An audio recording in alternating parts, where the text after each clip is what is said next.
গত কিছুদিন ধরে দর্শকদের মধ্যে চর্চার কেন্দ্রে রয়েছে জনপ্রিয় ধারাবাহিক চিরদিনই তুমি যে আমার এবং তার দুই মুখ্য তারকা জিতু কমল ও দিতিপ্রিয়া রায়।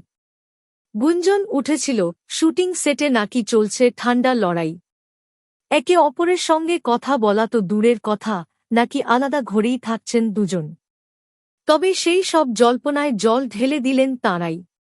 সম্প্রতি চ্যানেলের অফিসিয়াল ফেসবুক পেজ থেকে একসঙ্গে লাইভে এসে মজার ছলে উত্তর দিলেন সব প্রশ্নের।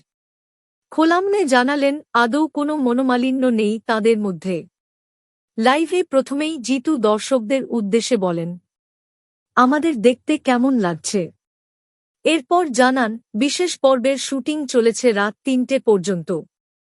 আর সেই সময় দিতিপ্রিয়ার চোখের চাহনিকে নিয়েই শুরু হয় মজা। রাত ৩টের সময় দিতিপ্রিয়া যেমন করে তাকায়, ভয় লাগবে। হাসতে হাসতেই বলেন জিতু। প্রতিউত্তরে দিতিপ্রিয়াও হেসে বলেন, এই শুটিংয়ের অভিজ্ঞতা ভুলব না।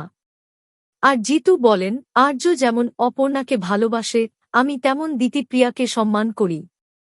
সবচেয়ে গুরুত্বপূর্ণ মুহূর্ত আসে যখন তাঁরা সরাসরি গুজব নিয়ে মুখ খোলেন। নেট দুনিয়ায় ছড়ানো হয়েছিল তাঁরা নাকি ঝগড়ার কারণে আলাদা ঘরে থাকেন। দিতিপ্রিয়া হেসে বলেন, আসলে আমাদের আলাদা ঘর দেওয়া হয়, কারণ আমি মেয়ে আর ও ছেলে। এটা তো স্বাভাবিক।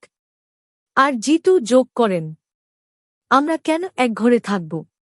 লোকজন বলছে আমরা এক ঘরে থাকছি না। আরে কারা এক ঘরে থাকে?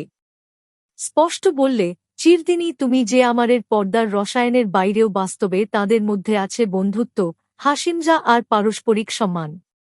আর গুজব, সেগুলোকে তো আজকের লাইভ একেবারে ভেঙেই দিল। আপনারাও যদি জিতু দিতিপ্রিয়ার বন্ধুত্ব ও অভিনয় ভালোবাসেন, তাহলে ভিডিওটি লাইক করুন, চ্যানেল সাবস্ক্রাইব করুন এবং গুজবের বিপরীতে সত্যিকারের খবর পেতে বেল আইকনে ক্লিক করুন।